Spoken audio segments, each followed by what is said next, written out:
Asante sana kwa kuendelea kuwa nasi, kuendelea kututazama.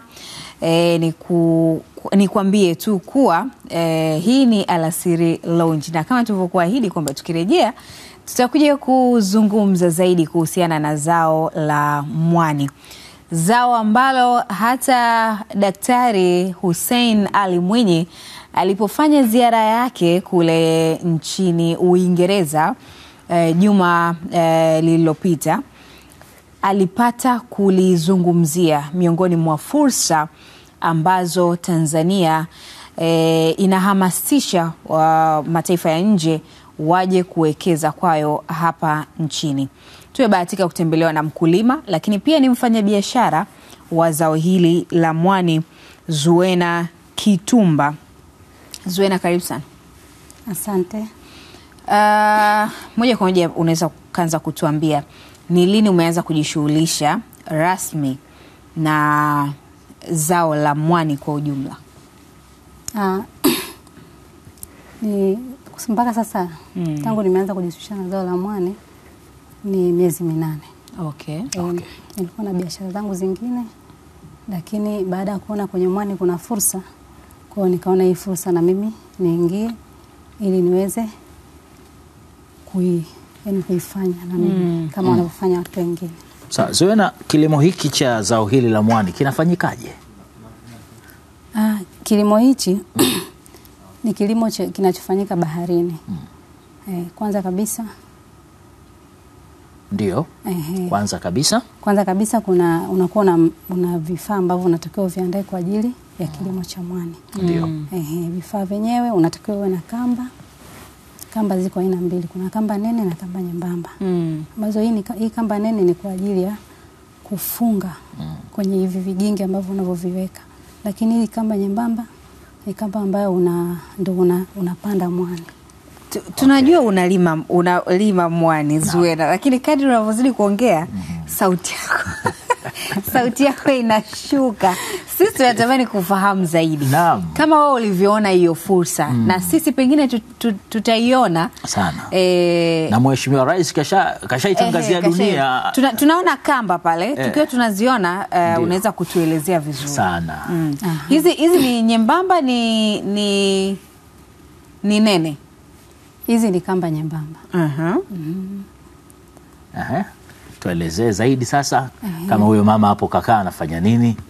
Huyo mama hapo yupo anafunga kamba kwa ajili ya kuweka mbegu zile za mwani.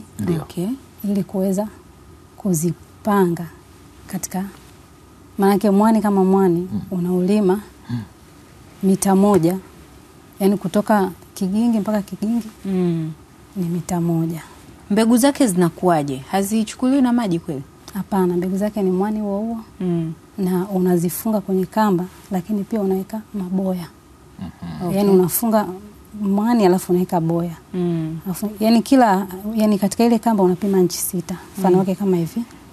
Alafu kutoka hapa mpaka hapa unafunga mbegu ya mwani. Kutoka tena inchi 6 mpaka sehemu nyingine tena unafunga mbegu ya mwani. Kwa hiyo katika kigingi kimoja kuna mita 1. Kama hivi ambavyo tunaona. Sasa hivi tuko katika ukuaji wa teknolojia kwa kiasi kikubwa sana. Ndio. Lakini hata tukiangalia namna zao hili linavyopandwa na kulimwa, naona kuna matumizi makubwa ya nguvu kazi. Sahihi kabisa. Ninyi wakulima hamwezi kuendana na teknolojia sasa kuvuna zao hili? Kwa sasa hivi bado, kwa sababu kulingana na kilimo chenyewe kilivyo. Ukiangalia hapo ni lazima uende katika mfumo kama unavyoona hapo. Kwa sababu ukisema uingize teknolojia zaidi kutokana na hali ya bahari, maji yale, kwa ni lazima ni lazima tutumie mfumo huu ambao unakwenda sasa hivi. Lakini pia wapi mwani? Mimi nalima Bagamoyo. Okay. Kwa mwani lazima ilimwe kwenye maji chumvi. Mwani lazima ulime kwenye maji chumvi. Lazima ilimwe baharini. Tuseme hivyo kifupi. Sawa, pengine labda zao hili linachukua muda gani sasa mpaka kukomaa na kuvunwa tayari kwa matumizi kadha wa kadha. Linachukua bamvua 3. Ndio nini hiyo bamvua kwa faida ya bamvua? Yani bamvua ni yani kupwa na kujaa kwa maji. Naam. Yani hayo maneno ya pwani Balkis hayo. Yani nimeshangaa. Yani bibi ambaye nimezoea kukamua maziwa, siwezi kujua mambo ya bamvua hata kidogo. Basi leo itabidi uijue bamvua. Kwa kweli. Bamvua 3. Bamvua 3 ni maji kupwa na kujaa. Yani kila baada ya wiki 2 inakuwa bamvua la kwanza. Okay. Wiki 2 zingine bamvua la pili. Wiki 2 zingine bamvua la 3 ambao tunapata mwezi 1.5. Mwani unakuwa tayari ushakomaa shambani na unatakiwa. Kwa hiyo mwezi 1 na wiki 2 tunauvuna mwani. Naam. Hapo tayari ushakomaa au ndio unaendelea kupandwa? Hapo yani mwani kama mwani, mbegu yake ni ile ile ambayo ukishavuna unatoa unakwenda kuuza ule ambao unataka kuuza, lakini mbegu ni ile ile ambayo ulovuna. Okay. Kwa hiyo hapo yani hapo anapanda tena. Kwa hiyo baada ya kupanda tena ina maana huo utaanza sasa tuseme ni kutanuka. Ndio. Kwa hiyo ukianza kutanuka ndani ya miezi 3 tena, ndani ya mwezi 1.5 unakuwa tayari ushajaa, ushakuwa mkubwa, yani ushakuwa mwingi, ushakuwa mkubwa. Kwa hiyo baada ya hapo unavuna, unarudisha tena shambani zile kamba ambazo ulizo. Maana zile kamba unatoa tu mwani alafu zile kamba unaendelea kupanda kama kawaida. Okay. Ni changamoto gani ambazo mnazipitia hasa kama wakulima ikiwa mko katika huo ukulima wa mwani? Changamoto ni nyingi. Lakini naona niwatajie 2 ambazo ni kubwa. Sawa. Changamoto ya kwanza ni mafuriko baharini. Mafuriko baharini. Panapokuwa na mafuriko vile vigingi vinaweza vikatoka. Kwa hiyo shamba linakuwa limevamiwa na maji. Ina maana pale tayari mwani unakuwa tena hauko katika utaratibu ambao ulioweka. Okay. Sawa. Hiyo kubwa ya kwanza. Hiyo kubwa ya kwanza ni mafuriko. Ya pili ni wizi. Yani wizi kwa namna gani? Huwezi kulinda bahari. Kwa sababu bahari haina tuseme mipaka. Kila mtu anaingia baharini. Na sisi wakulima wadogo tunalima mwani yani katika maji mafupi. Ina maana bahari ile pale mwanzo wa maji. Kwa hiyo pale watu wengi wanapita na kila mmoja sasa hivi kashajua fursa katika mwani. Ndio. Kwa hiyo sisi tunalima, unaweza ukawa umeondoka kwa sababu kutokana na bahari mtu yote anapita. Kwa hiyo inawezekana mtu akaingia shambani kwako, akachukua lile zao, akaenda naye kuzalisha sehemu nyingine, au kama nilivyosema kwamba changamoto kubwa ile ya shamba maji kufurika kwenye shamba, shamba linakuwa limekufa. Kwa hiyo mtu mwingine shamba kama imetokea hivyo, anaweza akapita kwenye shamba langu akiona kama limeshamiri, anaweza akafanya kama nilivyosema kwamba changamoto nyingine ni wizi, akachukua akahamisha kwake. Sawa. Sasa umetumia neno shamba mara kadhaa. Sisi wakulima wa kule Ukangati Morogoro ndio tunajua kabisa hichi ni kipande changu cha shamba. Vipi ninyi? Unaamua tu kwamba leo hapa ni pangu naenda kulima au inakuwaje? Sisi kwanza kabisa inabidi uwasiliane na maafisa uvuvi.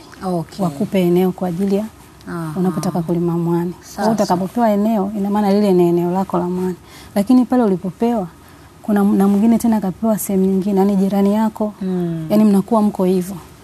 Kwa hiyo hali inapotokea labda pale sehemu yako labda lile dimbwi limekuwa limejaa maji, shamba kwa hiyo mtu mwingine anaweza kaingia kwenye shamba. Yani tuseme tunaondoa yani ile hali ya kutokuwa waaminifu wa kulima. Na sio katika shamba la mwani tu.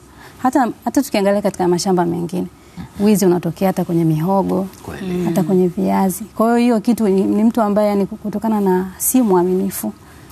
Katika swala zima la kilimo ni mwenzenu, lakini anaweza kufanya kitu kama hicho. Na hivi vitu vinatokea hakika. Kaka huyu ndo mwani mwenyewe. Sawa, mimi nilitamani nini unajua Balkis? Sio mwani nyangasa. Huo mwani mmea. Huo mwani mmea. Okay. Sasa ushachakatwa. Unaweza kuliwa? Huo unaweza kuliwa. Sasa huu maana yake ni ambao umevunwa. Hapana. Huu tayari yani baada ya kuvunwa huo unakuwa una chumvi na pia unakuwa bado ni mbichi. Kwa hiyo huu baada ya kutoka kwenye maji ya chumvi wewe unakwenda unausafisha katika maji ya kawaida. Kwa hiyo huu mwani ndio tuseme miongoni mwa maajabu ya mwani, kwamba mwani ukisafishwa na maji mengine ambayo si ya chumvi unakuwa katika hali kama hii. Unakakama kama hivi.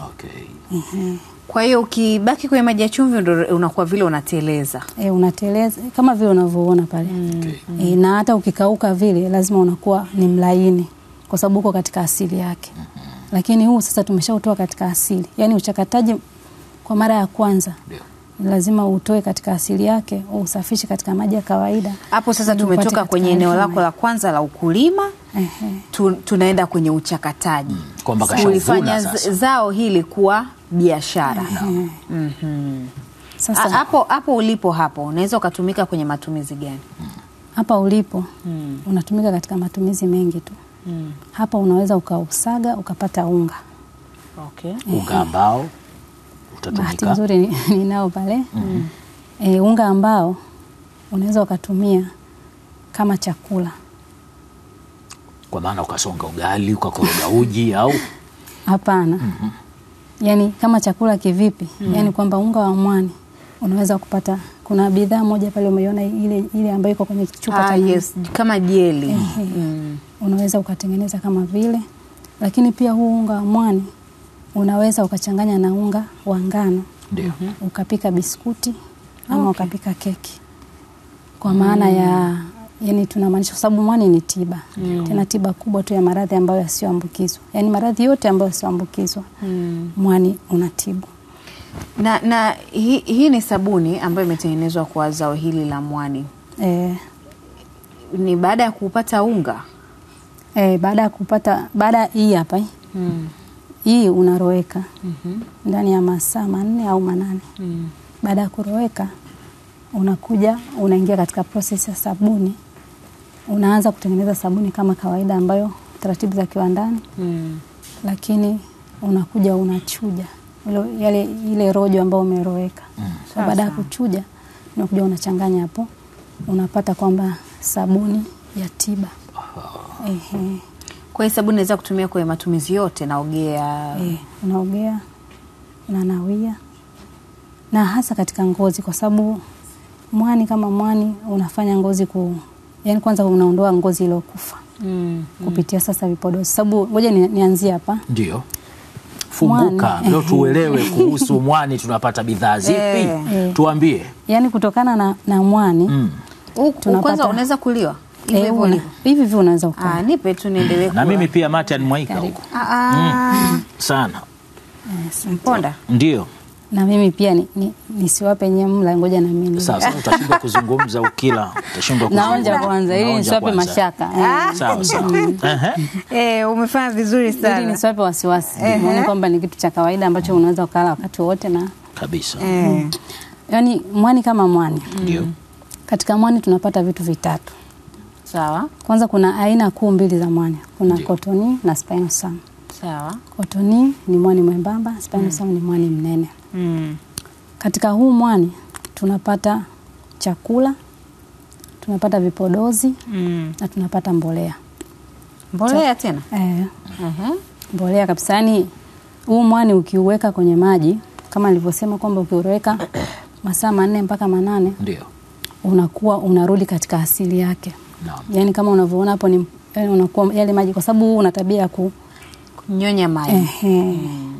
Kwa hiyo yale maji yani ina maana hapa unakuwa maji yanakuwa ndani, ina maana wenyewe unakuwa mkubwa. Baada ya hapo unaweza ukachukua tu yale maji ulioroweka tu ukayachuja, ukaenda kumwaga kama umelima labda mboga au nini. Chote tu ambacho umelima pale nyumbani tu. Kwa hiyo ukimwaga kinashamiri kutokana na yani mwani kama nilivyosema kuwa ni mbolea. Hapo ndo bado hatujaichakata katika kuwa mbolea ile ambayo inatakiwa kuwa mbolea. Yaani hapo ni mwani kama mwani. Lakini sasa ukianza katika process ya kutengeneza mbolea ndio unakuta kwamba unapata mbolea nzuri kwa ajili ya mazao. Mashambani. Pia nadhani ndio hivyo kwenye mabustani. Mbona hauna ladha? Lakini una chumvi. Kwa mbali. Mimi nimesikia una chumvi nini ila ukitafuna kama yani inakuwa kama kuna nyama fulani ambayo kila Nyama ya mfupa unaotafunika. Hakika. Mfupa mlaini. Sawa kabisa. Umetuambia faida, bidhaa ambazo tunaweza kuzipata kutokana na mwani, lakini pia faida yake, magonjwa mengi yasiyo ya kuambukiza yanatibiwa na zao hili. Naam. Tuambie sasa soko la ndani. Ukiwa kama mkulima mdogo, Watanzania wanapokeaje zao hili? Uhitaji ni mkubwa kwa kiasi gani? Na pengine kama si mkubwa kwa kiasi hicho, nini kifanyike kukuza soko la zao hili la mwani? Kwanza kabisa naweza nikazungumza kwamba watu wengi wanausikia mwani lakini hawaujui. Na vile serikali sasa hivi imechukua nafasi kubwa ya kuutangaza mwani kwa sababu kiukweli ni tiba, yani ni tiba mbadala tuseme, au tuseme ni tiba lishe, kwa sababu inafanya kazi kwa haraka katika magonjwa haya ambayo yanasumbua sana sasa hivi katika jamii zetu. Inapendekezwa kwa watu wazima sana kutumia pia miongoni. Kwa sababu hii ni anti-aging. Anti-aging, yani kwamba yani inapunguza kasi ya uzee. Yani kasi ya kuzeeka haraka inapunguza. Zoe na mpe hii. Taondoka nao huu na ule wa rojorojo pia ule wa rojorojo pia muhimu. Maana hiyo anti-aging ndo watu wenyewe tupo kwenye agency. Sasa ule wa rojorojo hasa nani masuala ya joint. Ndio. Ule uroto. Naam. Ukitumia ule unasaidia kwa sababu mwani kama mwani kiingia katika mwili. Bamia na nafasi yake. Tunakula mwani. Lakini mwani yani ni vizuri zaidi kutumia mwani kwa sababu mwani unafanya kazi vizuri zaidi. Turejee pale kwenye soko. Umesema kwamba watu wengi hawafahamu kuhusu mwani. Japo serikali imeanza kuzungumza mengi sasa hivi kuhusu mwani. Pengine elimu inahitajika kiasi gani? Elimu inahitajika kubwa kwa sababu watu wameshapokea namna serikali inavyozungumzia mwani. Lakini sasa kujua vizuri na kujua kama unafanya kazi hizi ambazo tunazozizungumza kama wakulima na wafanya biashara bado. Kwa hiyo elimu inahitajika sana, ikibidi hata ile elimu ya kwenda mtaa kwa mtaa ile itakuwa ni vizuri zaidi. Kwa sababu uhitaji ni mkubwa, na pia tukiangalia swala zima la maradhi sasa hivi yamekuwa yanafumuka sana kwa kasi na tiba kidogo inakuwa sawa. Zao hili la mwani kwa maana kwamba bidhaa zake wateja wake hasa ni kina nani? Kwa maana ni wazawa, kwa maana wananchi au watu kutoka nje ya nchi? Kwa mimi kutokana na muda wangu wa biashara na kama nilivyosema ni mfanya biashara mdogo katika upande wa mwani, mimi sana nauza wazawa. Kwa wazawa sana. Yani baada ya serikali kulitangaza sana ili zao, sasa watu wengi wameanza kuingia kwenye matumizi ya mwani kama tiba. Inatajwa lakini pia gharama za bidhaa zake ni ghali na watu wanashindwa kumudu. Kuna ukweli wowote kwenye ile? Ukweli upo kwa sababu mwani unapotoka shambani mwani unakuwa una kilo nyingi na unanua kwa bei rahisi, lakini ukiingiza katika kuongeza thamani sasa ndo tunaanzia hapa kwa sababu hapa ndo tushatoka shambani unaweza kununua labda kwa shilingi 1000 au 2000 kwa kilo. Lakini sasa ukiuingiza kwenye maji ya kawaida ukawa katika hali hapa tayari umeshatoa katika asili. Mwani kadri unavokaa unapungua kilo. Naweza nikanunua kilo 50 shambani lakini nikiufikisha hapa naweza nikapata kilo 30 au 25.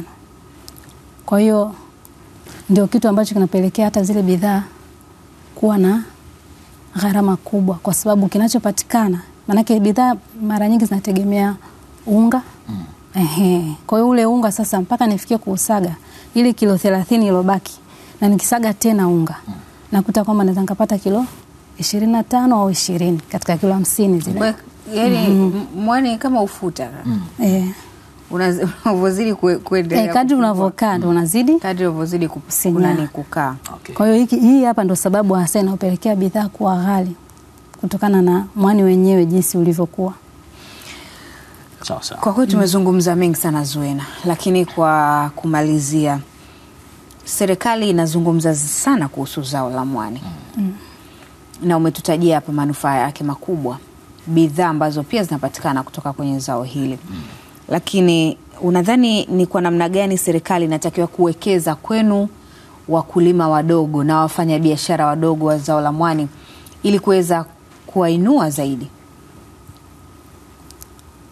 Cha kwanza kabisa, serikali inatakiwa, kwa mfano nizungumzie katika hii mikopo ya 10%. Ndio.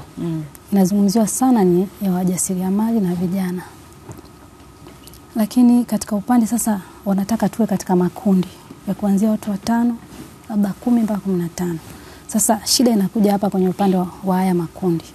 Kwa sababu kwanza kabisa sisi sote tuna pupa ya kukuza biashara zetu. Ndio. Kwa hiyo ile kuaminiana kwanza ni kitu ambacho yani ni kigumu sana, kwa sababu tunaweza tukachukua mkopo watu 5 lakini wakakamilisha kulipa watu 2. Sasa na sisi ndio wadhamini wa wale wenzetu. Sawa sawa. Sasa baada ya kukamilisha hivyo, ina maana hatuwezi tena kuja kupata mkopo tena, kwa sababu kikundi hakijalipa. Ndio. Hakijamaliza kulipa. Kwa hiyo changamoto kubwa ni hii hapa. Yaani mimi binafsi nataka tu nishauri serikali kupitia hii mikopo ya 10%. Kama wataweza, ni bora watuamini wafanyabiashara mmoja mmoja. Watafute tu mbinu yoyote wenyewe wanayoiona inawezekana ili waweze kutuwezesha, kwa sababu tuko ambao tunataka kufanya kazi, tufike sehemu fulani ambayo inatakiwa sisi kufanya biashara tufike. Tuseme wajasiriamali tufike. Na serikali yetu hasa inapambana kutufikisha sehemu ili tuweze kujikwamua katika hali zetu ambazo ziko chini. Tufike katika hali ambayo serikali inayotaka. Lakini sasa kwa hili linatushinda kwa sababu vikundi hatuaminiani. Kwa sababu tunakutana tu. Kwa mfano kama mimi ni wajasiriamali ambao tumekusanywa halmashauri ya Temeke. Kwa hiyo ni wajasiriamali ambao tumekutana katika halmashauri. Sio tunakaa mtaa mmoja wala yani hatujuani. Sasa ile kufikia kutupa mikopo ndio pale unakuta kwamba mikopo inakuwa hairudi kwa wakati na inakuwa ni shida kwa serikali kuwarudishia tena wajasiriamali wapate mkopo kwa mara ya 2 au mara ya 3. Kwa sababu kikundi hakijakamilisha kabisa. Kwa hiyo ushauri wangu hasa kwa serikali ni huo. Kama wataweza kutufanyia taratibu zozote wanazozijua wao, watupe mkopo mtu mmoja mmoja. Kiukweli tuko ambao tuko tayari kufanya kazi. Mfano wake labda nichukue kwanza mimi mwenyewe. Mimi katika hii juzi hapa ambayo ilikuwa mchakato unafanyika, niliingia kwenye kikundi nikataka nisaidiwe. Yaani nikataka kwamba na mimi tupate mkopo katika kikundi. Lakini kuna changamoto ambazo zimenifanya mimi nimejitoa. Kwa hiyo tayari nimeshauri nyuma, ina maana mimi kwa mwaka huu tena ule mkopo huwezi natumia ule mtaji wangu ambao hauwezi kunisogeza sababu ni mtaji mdogo. Na nina mori ya kufanya kazi.